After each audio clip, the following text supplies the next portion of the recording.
Pag senior citizen, alam nating madaling kapitan ng sakit. Kaya takot ako sa COVID. Pag tinamaan ng COVID-19, delikado kayo. Naghihingalong dadalhin sa ospital. Hindi siguradong makakauwi sa pamilya. Seryosohin po natin ang paggamit ng mask. Magtiis muna tayo sa ngayon. Maayos din ito. Babalik ang saya. Pero ngayon, delikado mahawa. Takot ako sa COVID. Magandang tanghali, Pilipinas. Umpisahan po natin ang ating press briefing sa pagbisita ni Presidente Rodrigo Roa Duterte sa ating mga tropa sa 11th Infantry Division sa Jolo, Sulu. Sa mga hindi nakapanood kanina, ito po ang mahalagang punto na sinabi ni Presidente. Una, personal na nagpasalamat si Presidente sa ating mga sundalo sa kanilang serbisyo sa bansa, lalo na sa panahon ng pandemya. Ang mga terorista ay hindi tumitigil na paghasik ng lagim. Pangalawa, ipinangako ni Presidente na makukuha ng pamilya ng mga nasundalong napaslang ang hustisya. Dadagdagan pa ng Pangulo ang dapat lumabas ang katotohanan, be it in favor of the police or the military. Pangatlo, nagpahayag din ang Pangulo ng kanyang opinyon ukol sa korupsyon.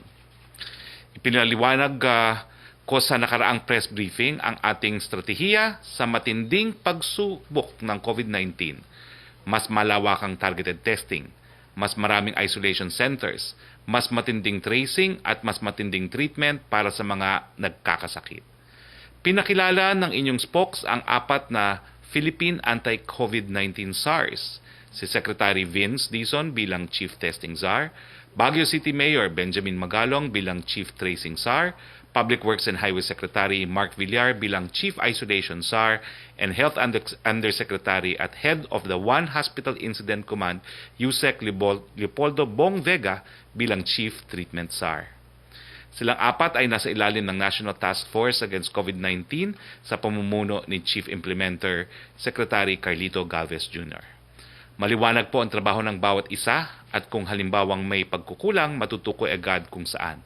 It will be accountable, all will be accountable for their COVID response. COVID-19 updates naman po tayo, no? Ano pong sitwasyon sa COVID-19 sa bansa?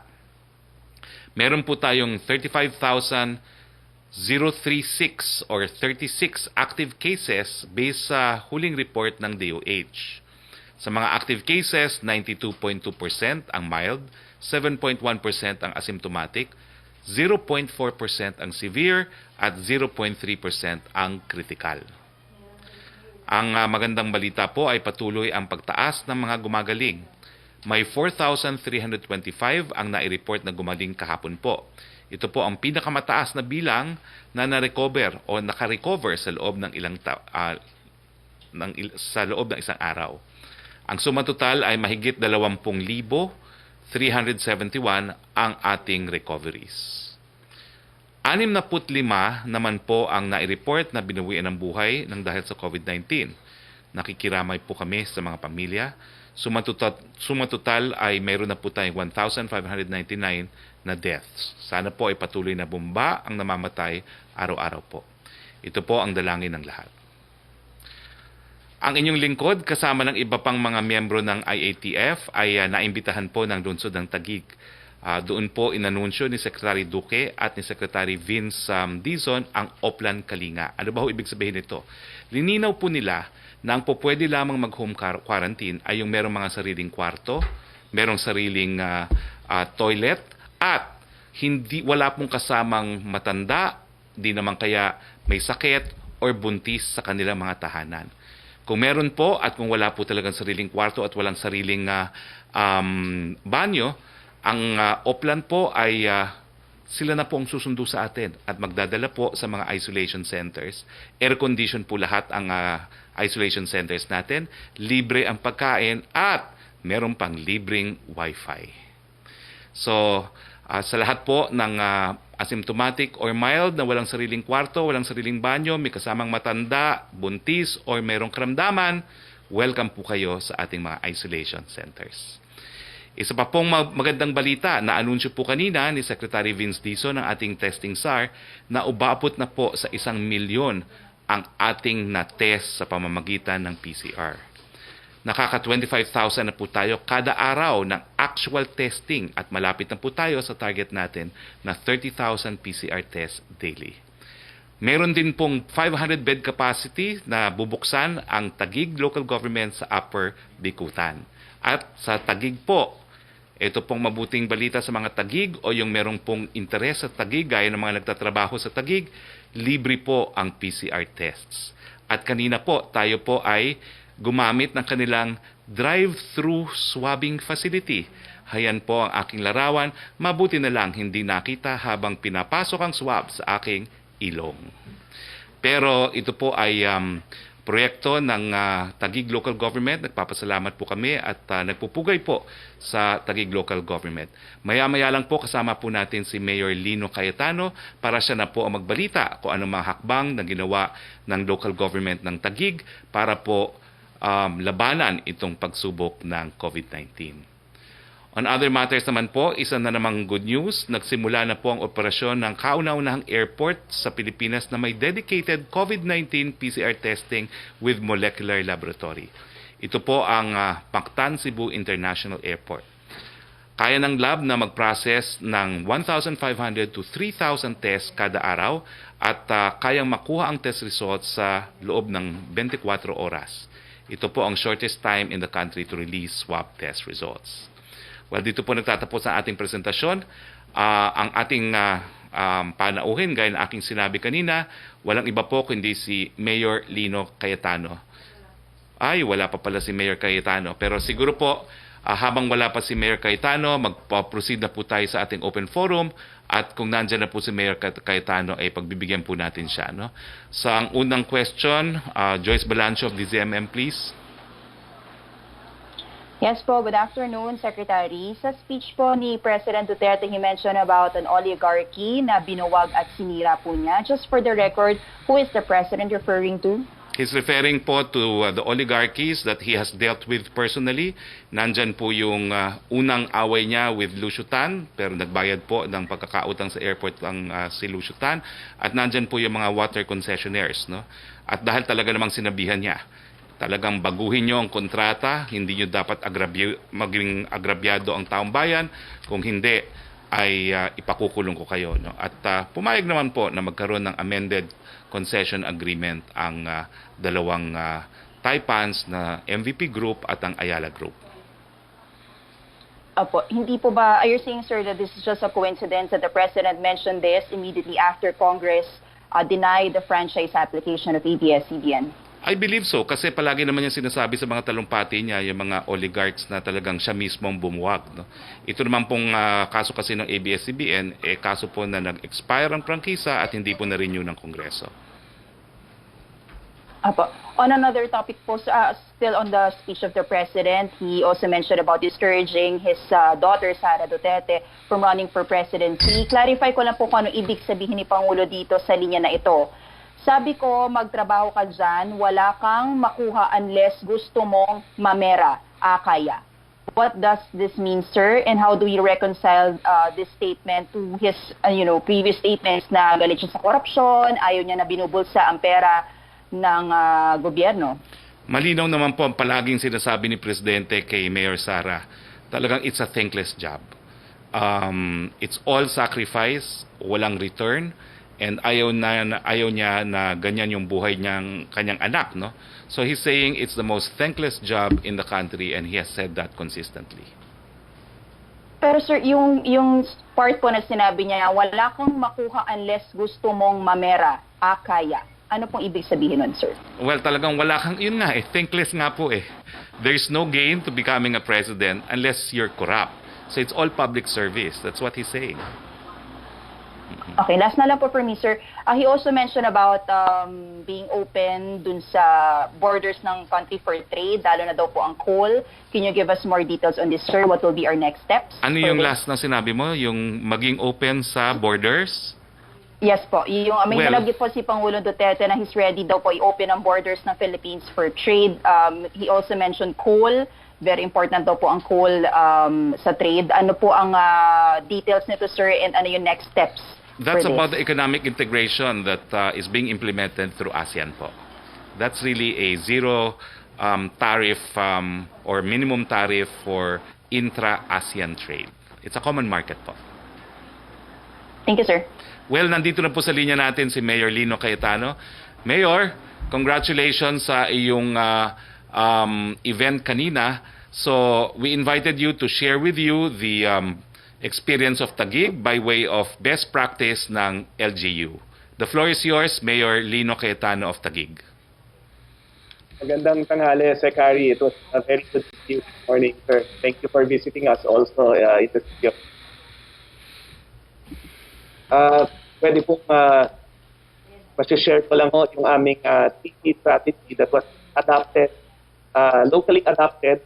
It is the national framework for battling COVID-19. So ito po ay isang programa na i-adapt namin sa LGU base po sa ibinaba sa aming kautusan ng national government. So that ay TP strategy. Next slide po. So unang-una ho, really the key from transitioning to ECQ to the new normal ay talagang mamaster natin itong TP na to. Is really be able to trace, to be able to test, to trace, to treat. Nakita po natin talaga yung consequence of total lockdown. So habang dahan-dahan tayong nagbubukas ating ekonomiya, makabalik na sa trabaho ang ating mga kababayan, kailangan ho mas maging agresibo tayo dito sa test, trace, and treat. Next slide po. So ito po yung daily update namin sa lungsod ng Taguig. Next slide.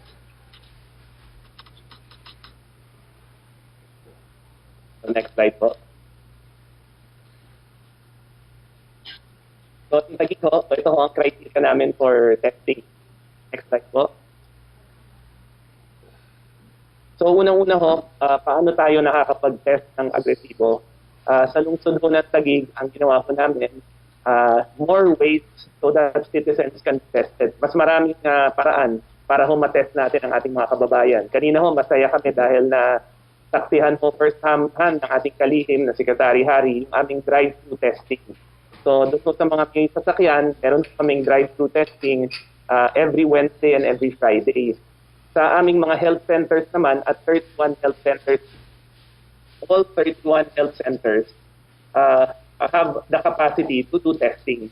So lahat ng mga health center na rin namin ay nagte-testing. Ang aming local hospital, meron rin testing at meron kaming SED testing team na naka-ambulansya na pupuntahan ka sa bahay. So yung isa ho namin nakikitang key ay to make testing really available. No? Hindi lang yung access to the laboratories na ibinibigay sa amin ng national government, laki ng tulong ng national government, they have access to more testing laboratories, pero yung kakayahan rin ng LGU na mag-swap. Next slide po. Pero overnight po, masaya ho kami dahil biglang dumoble yung aming kapasidad. Kahit na ho, agresibo na ho kaming mag-test, we were happy when the national government opened yung national testing facility. Yung isa ho, malapit sa amin dito, sa lungsod ng Taguig, bukas sa ibang mga syudad at automatically from 1,000 a day, kaya na namin mag 2,000 a day because of this testing facility. So it is really the work of the national and the local government working closely together and the private sector. Next slide.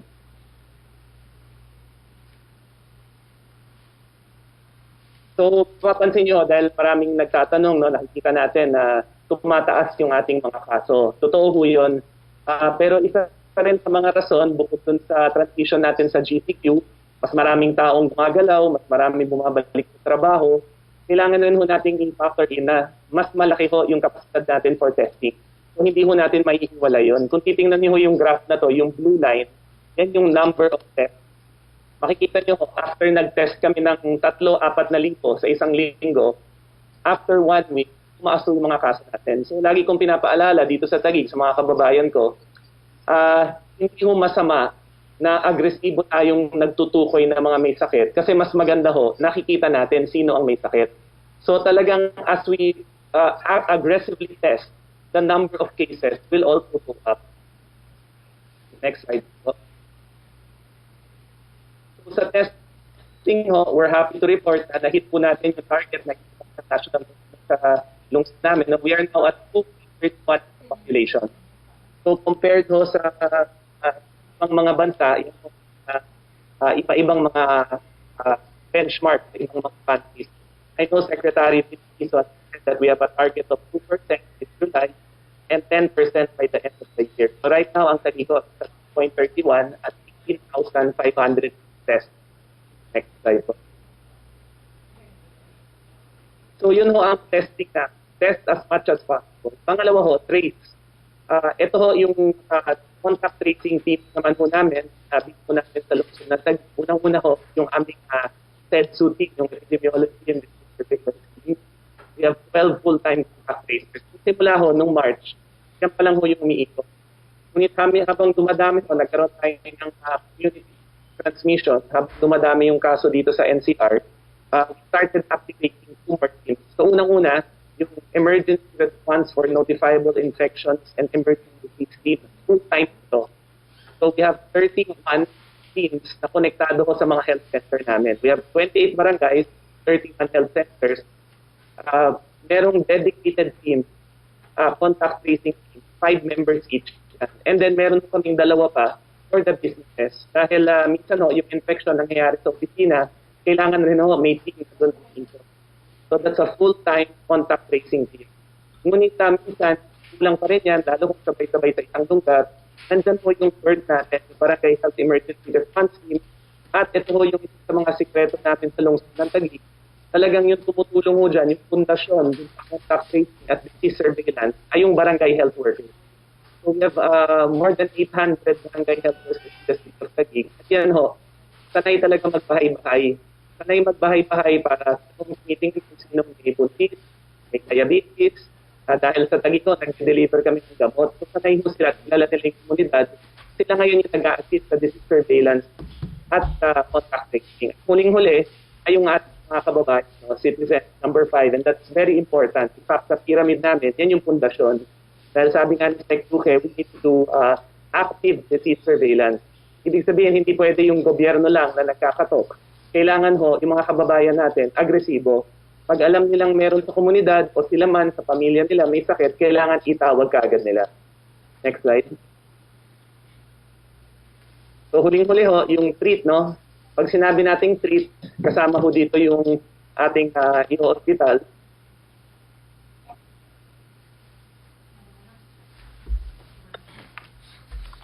Nawala ang sound system ni Mayor Cayetano, no? So anyway, go ahead, Mayor. Sorry. So last po yung treat, no? Pag sinabi nating treat, kasama ho dyan yung pagpapa-hospital natin sa mga kailangan na pagamutin. Ngunit kasama rin dyan yung ikwento kanina ng kalihim, no? Na si Secretary Vinicius, yung pagka-quarantine natin sa ating mga kababayan na asymptomatic o may mild na kaso. Ito yung mga hindi naman kailangan ma-hospital, pwede pang sa bahay. Pero kung walang kapasidad ho na mag-quarantine sa kanilang bahay at maaaring makahawa pa sila ng kanilang mga kapamilya, ay iimbitahan natin na i-quarantine natin at aalagaan natin.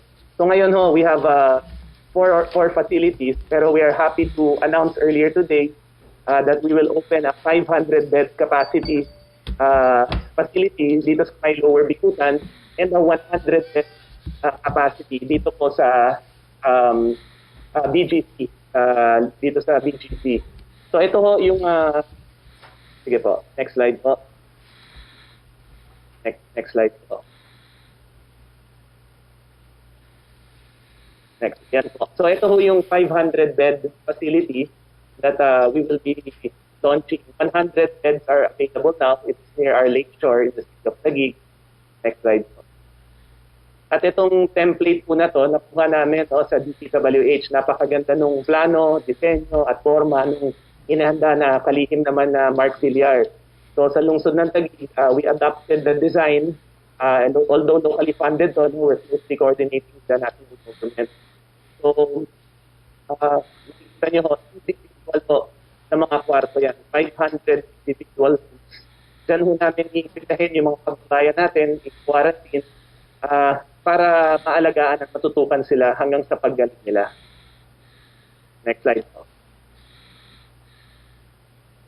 Next slide po. yun po, no, yung aming strategiya sa test, trace, and treat. Yan ho yung adaptation, no, yung implementation. The strategy came from the national government, guidance and the direction came from the national government. But laging dilin na magaling at masipag nating DILG Secretary Anyo na talagang kailangan pukpok sa implementasyon kaming mga LGU. So we continue to work closely with the national government and we continue to follow the direction set by the Interagency Task Force and the Joint Task Force. Mayor, Yes po, yung treaty strategy natin. mabilis lang po. Ano po yung granular lockdown na ginawa nyo sa isang construction area dyan sa Taguig na naging dahilan na hindi nyo na sinara yung buong BGC, no? Dahil kung sinarado ang BGC, you would have lost more or less 16 billion pesos. Paano nyo po ginawa yung granular lockdown sa isang construction site? Opo. If you'll allow, Secretary, no, we have a few slides. 5 lang po. So, napabalita, no, pwede na po i-flash yung slide. No? Pero siguro ho, nabalitaan ng ating mga kababayan, meron kaming lugar dito sa BGC na nagkaroon ng 300 cases. Pero maraming hindi nakakaalam ho na yung lugar na to, yung construction site na to, ay ngayon ginagamit namin na ehemplo, no, para dun sa granular o sa localized quarantine. Nangyari ho to, no, sa malapit na koordinasyon ng aming local stakeholders, yung BGC community, maaga pa lang ho, nung nakita natin na merong sakit doon, pinuntahan na kaagad ng aming local SEDSU. On the same day, that was June 24, we immediately conducted tests for Zika, for dengue, and for COVID. On the same day, wala pa hong kumpirmasyon, wala pa hong positibong kaso, sinara na ho namin. So on June 24, when it was first reported, at in-inspection namin yung construction site, we did testing, but we already closed the location. So 3 days later, nung lumabas po yung resulta na merong 7 positive cases, we decided, with the help of Secretary Vince Tison, because I reported to him the case, sabi niya, ilan ba ang construction workers dyan? Sabi namin, around 700. So sabi niya, sa tulong ng National Testing Facility, we can test everyone. So we tested all 700. Ngunit mula sa unang pagpasok pa lang namin, June 24, wala na hong lumalabas at wala na pumapasok. Even before the first reported case in the construction site, the place was already locked down. So ngayon ho, we're excited in 10 days na i-clear yung lugar, no, yung first batch na nagpositibo. Gusto ko makita na ma-report namin sa inyo na recovered na sila. And in 15 days, inaasahan namin, no, hopefully, God willing, all 300 will recover well. And we really feel na dahil maaga at agresibo yung naging pag-lockdown namin dito, yung 300 na kaso na yun, napigilan namin kung sa pag-ikot sa buong syudad namin. So, BGC is a city of 100,000 residents. Yung 300 po, sa loob ng construction site na contain natin, there are around 20 current infections lang, current cases, in the rest of Barangay Fort Bonifacio. So nagtitiwala ho kami yung receive localized lockdown para ho transitioning, heading towards the new normal. So the area na may cases, fast, localize the infection, test, trace, and treat. Thank you very much and congratulations, Mayor Lino. Please remain to be with us dahil baka meron pong mga tanong ang members ng Malacañang Press Corps. Yusek Roque, for your questions, please. Good afternoon, Secretary Roque. Question from Virgil Lopez of GMA News Online. China on Monday rejected the Philippines' call to comply with the 2016 arbitration ruling that nullified its massive claim over the South China Sea, calling the decision illegal and invalid. May we get Palace's reactions to this? What can the government do in order for China to comply with the ruling? Well, unang-una po, talagang hindi tayo nagkakasundo sa bansang China tungkol dyan sa arbitral award na yan. No? Sinasabi natin na partido ang China sa UNCLOS na meron pong mandatory dispute resolution na ginamit natin at ang naging resulta nga ay yung award. No? Pero let's just say that we will agree to disagree, pero meanwhile itong disagreement natin ito ay hindi dahilan, no? At hindi naman po ito ang suma total ng ating relasyon sa China. We will proceed po, isusulong natin ang po pwede natin isulong sa ating pagkakaibigan sa China, yung mga bagay-bagay na may relasyon sa ekonomiya at sa kalakal, at isasantabi muna po natin yung mga bagay na hindi mapagkasunduan, kasama na po itong territorial dispute neto. From Salarino Monte ng Manila Shimbun, reaction daw po ng Palace on the statement of U.S. Secretary of State Mike Pompeo that the world will not allow Beijing to treat the South China Sea as its maritime empire. The statement came a day after Foreign Affairs Secretary Teodoro Locsin said that the ruling of the Permanent Court of Arbitration 4 years ago is non-negotiable. Well, siyempre po ako ay tagapagsalita ng Pangulo, ulitin ko lang pong sinabi ng Pangulo. No? Ang huling pronouncement po ng Pangulo tungkol dito ay sinabi po niya doon sa ASEAN Summit, no? Na ginanap po na online. Ang sabi po ng Pangulo, talaga naman pong yung mga bansang Amerika at ang China ay patuloy na maghihiyakat o hihikayatin tayo na sumapi sa kanilang kampo. No? Kinakailangan ang ating posisyon po dito ay isulong natin ang pangnasyonal na interest natin at kinakailangan po ang resolusyon sa South China Sea ay sang-ayon po sa batas. No? At sinasabi nga po natin na ang lahat ng mga interesado dito sa West Philippine Sea dispute, kinakailangan ma-resolve ito sang-ayon po sa UN Convention on the Law of the Sea. Yes, thank you, Yusek. Tricia Trada, please. Hi, good afternoon, Secretary. Sir, how does the IATF interpret this data, yung pagdami po ng kaso ng COVID cases natin vis-a-vis hospital capacity? Hanggang saan po, sir, yung kaya natin? And at this rate, where a number of hospitals express that they have reached their full capacity for COVID cases, do you see our healthcare capacity getting overwhelmed too soon or it overwhelmed? And sir, sabay ko na rin po, no, there are unverified reports na some hospitals are having a hard time collecting from PhilHealth. Has this reached the government? Ano pong plano natin tungkol dito?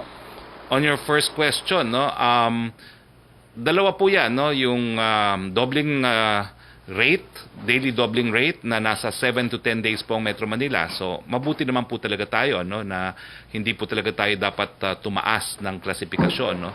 Pero hindi rin po pwedeng magluwag kasi ang MGCQ po ay almost 18 days po yan, no, yung case doubling rate. Sa critical care capacity, yung nag-meeting po kami 60%. Ang sabi po ni Yusek Vega ngayon ay nasa 70% na manageable naman po yan.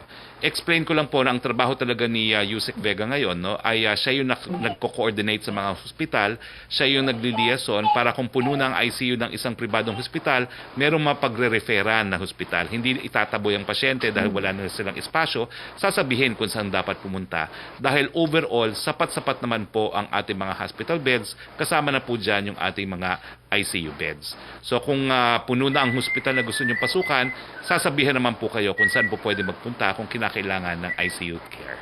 Now, last point po, yung hindi pagbabayad ng PhilHealth, alam niyo naman po, no, talagang ang PhilHealth malapit po sa aking advocacy yan. No? Pero sabihin na lang po natin na this has been discussed at ang alam ko po si National Implementer will have discussions with General Morales, no? Dahil importante po na ang mga hospital will have the confidence to admit COVID patients dahil alam nila mababayaran naman sila ng case rates for COVID. Yes, next question please. Tapos na ba si Trish? Nag-freeze. Trish? Pero tatlong question na yun actually. Hello, Secretary. Yes. Hello? Nag-freeze ka. Yes, Alam mo, mahina talaga yung internet mo where you are. Yung sa IATF po na meeting, yung based po dun sa initial recommendation sa mga local government units, sir, meron na po bang nag-apila na LGU if they want to have an easing in the restriction or stricter restrictions? And si President po, sir, I understand bukas po magsasalita. So bukas po ba siya makipagtulong sa IATF or ngayong gabi din po? Well, unang-una, mamaya pa lang po yung aming pagpupulong, mamayang hapon po. No? Dahil maraming mga schedules yung mga miyembro ng IETF, hindi po pwedeng ganapin na mas maaga yung meeting. So mamaya ko rin po malalaman kung mayroong mga syudad at mga probinsya at mga rehiyon na umapila. No? At mamaya rin po yan didesisyonan para magkaroon ng final recommendation sa ating presidente. Well, nabanggit ko na po yan dahil mamaya pa lang ang meeting natin ng IATF, umaabot po yan hanggang alas 9 ng gabi, lalo na kapag mayroong mga apila, bukas na po maaanunsyo ng presidente dahil mamaya pa po ma-finalize yung recommendations. Sir, Okay. last question po. Since malapit na po yung SONA, sir, kumustahin lang po natin, medyo ibang topic naman po. Saan na po tayo sa laban natin sa droga po? Nako, bago nga yung topic na yan, no? But I will have figures siguro in a later press briefing because I don't have the figures now. No? But the President remains confident that we are winning the war against prohibited drugs. Record holds po o record na paghuhuli ng mga pinagbabawalang droga ang nangyari sa mga nakalipas na mga araw. Bilyong-bilyong halaga po ang nahuli ng PIDEA at ng ating kapulisan. No? But I can probably give you a more comprehensive response if you want in a later briefing. Thank you. Thank you, Secretary. Back to you, Sec. Roque. Thank you, Trish. Secretary, tanong from Francis Wakefield of Daily Tribune about ABS-CBN pa rin. PR Dean's speech to Sulu commented on destroying oligarchy without declaring martial law. Obvious na he is referring to the Lopezes of ABS-CBN. Any comment on this, sir? Hindi po obvious yun. Ang sabi ko po, he must be referring to the oligarchs which he named and he actually threatened to destroy but reconsidered. Matapos po, unang-una, si Luciota nagbayad ng pagkakautang sa airport. Pangalawa, si MVP Group at ang Ayala Group po dahil sa matindi nilang pagtulong sa panahon ng COVID. That's a matter of record naman po. So, Francis, it's not obvious.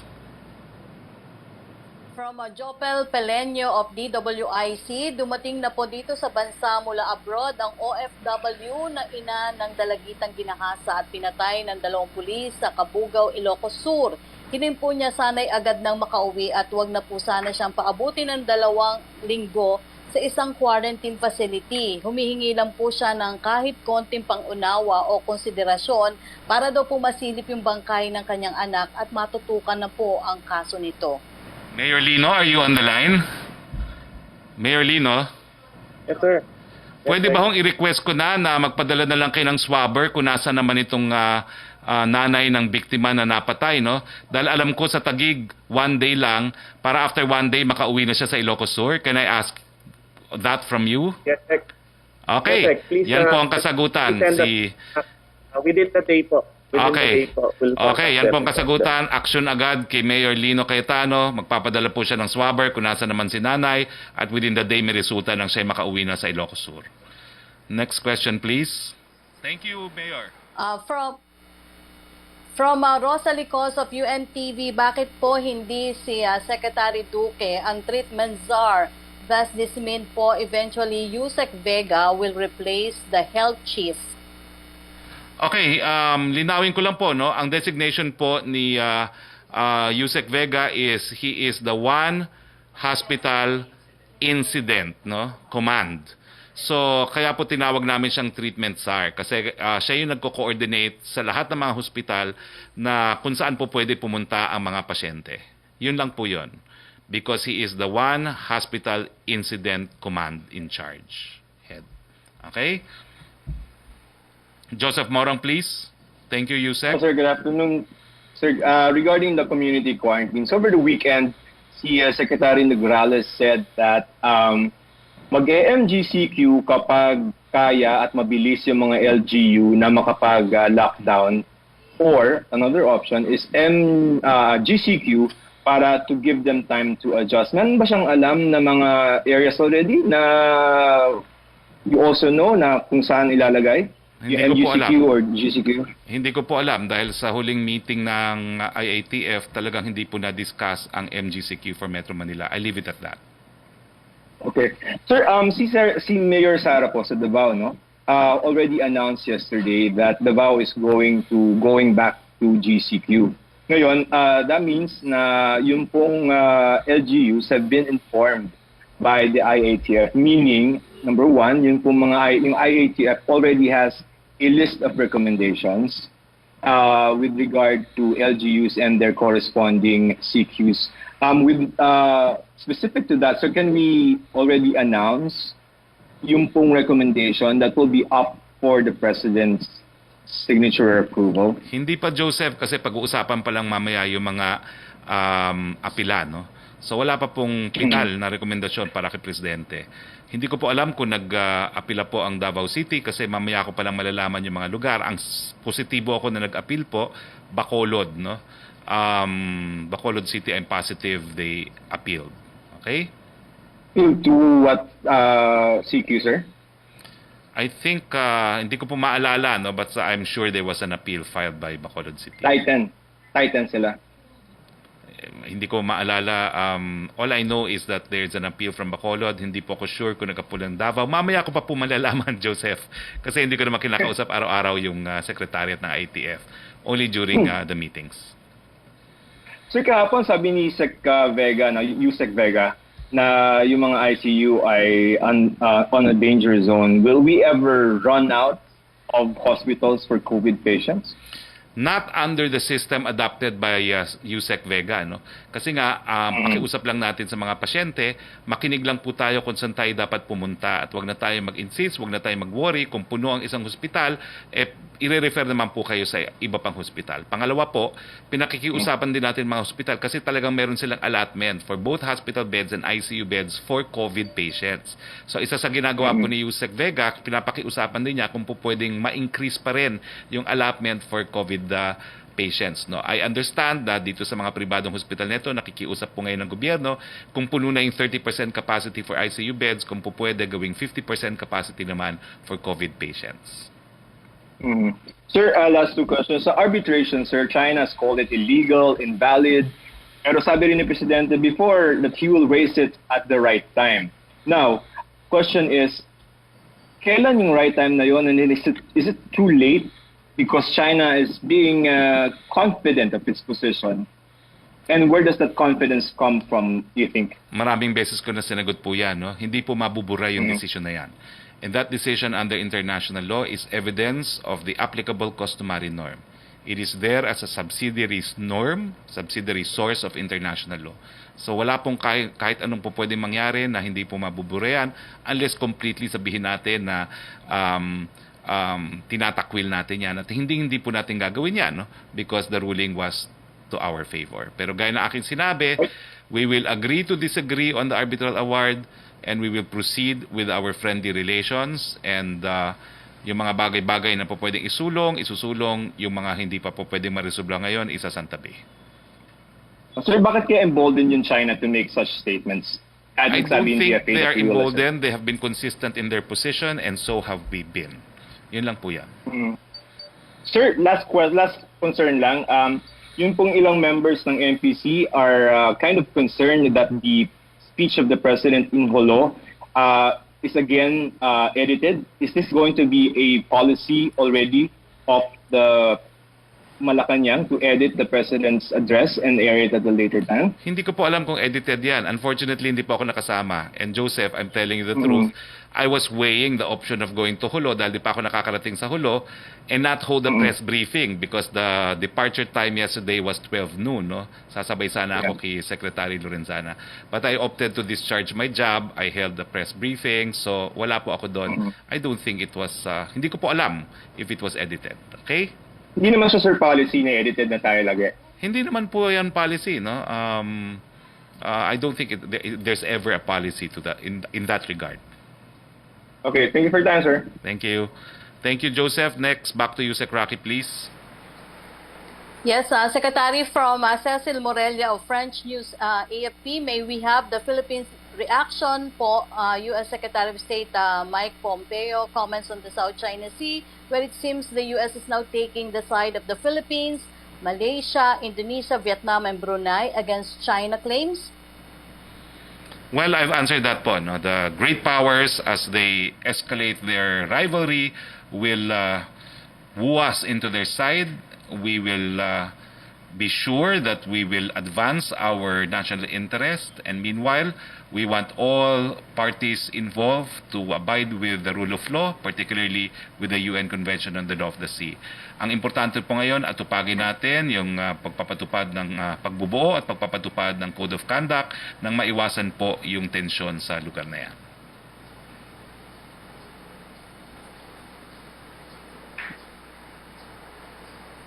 Opo, Secretary, may... Next Apa. question, please. Secretary, basahin ko na lang din po yung tanong ni Julie Aurelio about South China Sea pa rin po. Ang tanong lang niya na ito po yung sinabi niya na yung comment daw po ng Palasyo on the U.S.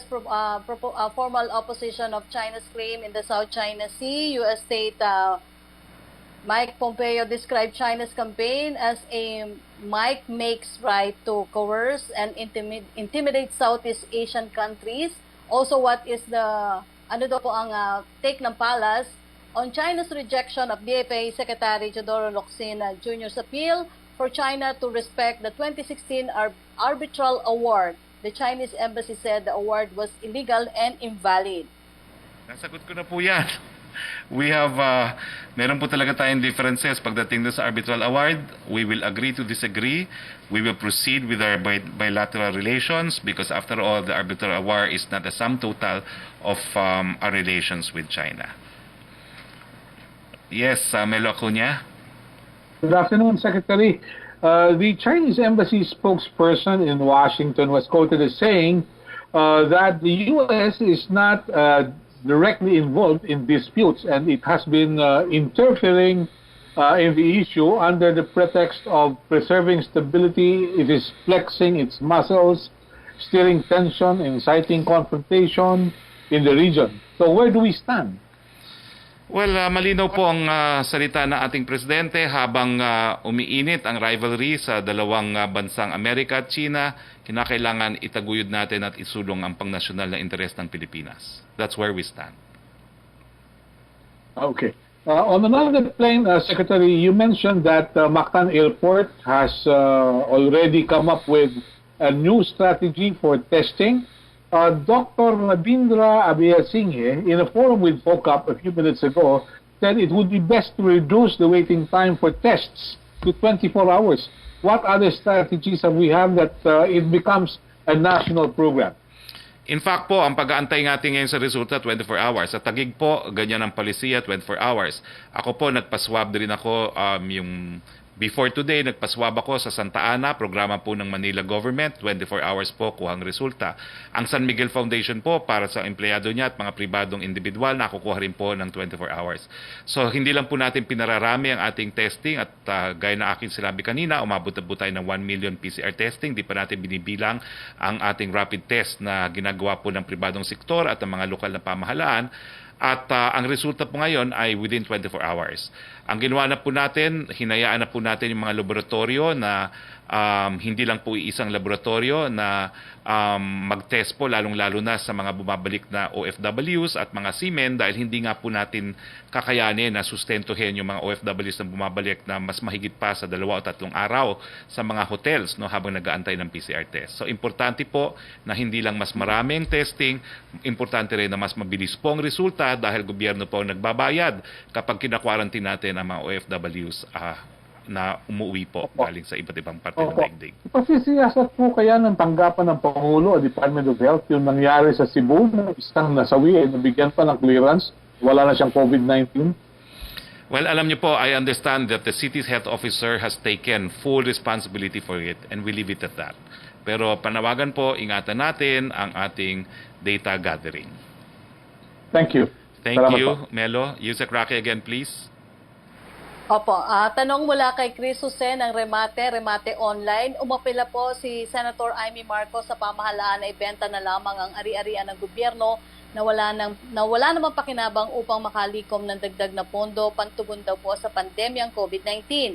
Kulang daw po kasi ang 140 billion pesos na inilaan ng mga economic managers sa ikalawang stimulus package.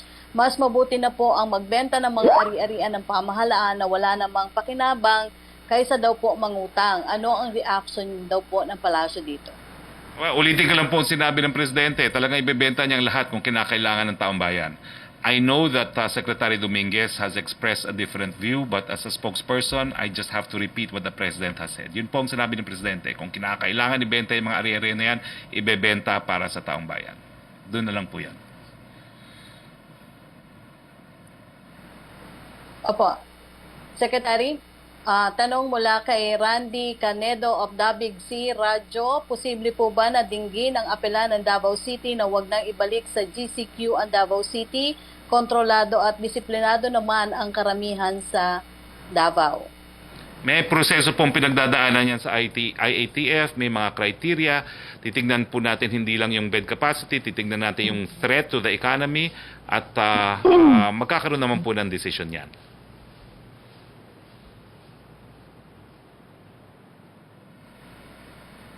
Next question. Okay, mukhang wala ng question. Si Pia Gutierrez, please, of Secretary. ABS-CBN. Hi, sir. Good afternoon. Sir, regarding the speech of President Duterte yesterday, you said that you are unaware that the speech of the president was actually edited. So this means that you were not able to watch the speech in full. So how can you be so certain, sir, that the president was not actually referring to ABS-CBN in the context of the oligarchy that he was able to dismantle? Because I go by his prior statements. Alam niyo po kami dito sa opisina ko, lahat po ng sinasabi ni Presidente, kinakapture po namin yan at ini-index namin. No? So pagdating sa oligarchy, paulit-ulit po niya sinasabi, well, bati na naman sila ngayon. Pero palagi po niya sinasabi, MVP, Ayala, Lucio Tan, dahil ito po yung siya mismo talaga ang umaksyon. Sinabi talaga niya, at ako pa nga tinalaga niya, naalala niyo, ako nung wala ako sa gobyerno, si Harry Roque ang pasasampa ko ng kaso laban kay MVP at sa mga Ayala dahil sa water concession agreement. No? So, it's on the basis of his prior contemporaneous statements po. So, but can we ask Malacañang to air the entire speech na lang, sir? Well, hindi po ako yan. No? That's PCO RTVM. All right, sir. Sir, kasi on the same day that President Duterte talked about dismantling the oligarchs, House Speaker Alan Peter Cayetano posted in Facebook saying that the denial of ABS-CBN's franchise was actually a move against the oligarchs. He claimed that the owners of the ABS-CBN, and I'm quoting from his Facebook post, actually protect and grow their fortunes by controlling and abusing the system, and that they also deprive the country of billions in much-needed funds by skirting and bending the law. Do you think that this is a coincidence, or is this connected with the President's statement regarding his claim that he has dismantled the oligarchs? Well, alam niyo po, I have no authority to speak for Speaker Cayetano. No? So perhaps you can ask that question from Speaker Cayetano. All right, sir. Sir, last na lang. So what can you say to critics who point out that while President Duterte moves to dismantle oligarchs, he's in fact building his own brand of cronyism. He's building his own oligarchs. For instance, I'm referring to an article in Nikkei Asian Review published last year who pointed out to the spectacular rise of Dennis Uy, for example, during the Duterte administration. Walang alam ko naman po, mayaman na si Dennis Uy, dati pa. So, kung akalain niyo pong yumaman si Dennis Uy, siguro po mas mayaman na siya ngayon, pero sa mulat-mula, mining po sila po yung sa diwalwal. So, hindi na po sila kinakailangan tulungan ng Presidente para lumaki. Yan po ang pagkakaalam ko sa background ni Dennis Uy. So Thank you very much, no Pia. cronies po. President Duterte has no cronies. Wala po, kasi si Dennis Uy po, they built their fortune because of mining in gold in Diwalwal. So no one can doubt naman po na talagang gold producing yung Diwalwal. No? So wag po nating isipin na yung kayamanan niya is because of President Duterte. Dati na po siyang mayaman. Okay? Thank you, Pia. Yusek Roque, please. Opo.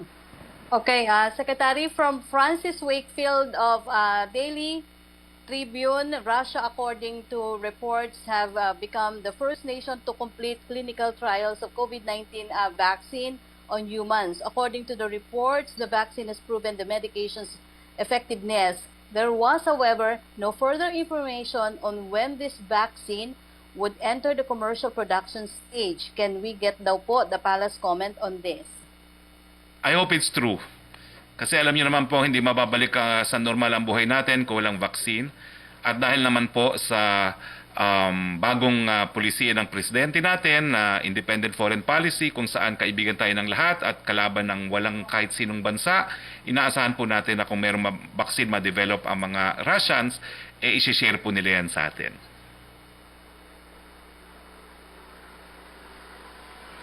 Opo. Okay. Wait, meron pa palang maraming salamat kay Mayor Lino Cayetano. Mayor, congratulations and thank you. And of course, dahil wala na pong further questions, I'd like to thank the members of the Malacañang Press Corps as well as Yusek Roque. So Pilipinas, sa ngalan po ng ating Presidente Rodrigo Roa Duterte, ito po ang inyong spokeshari Roque nagsasabing, ingat po tayo. Magandang hapon po sa inyong lahat.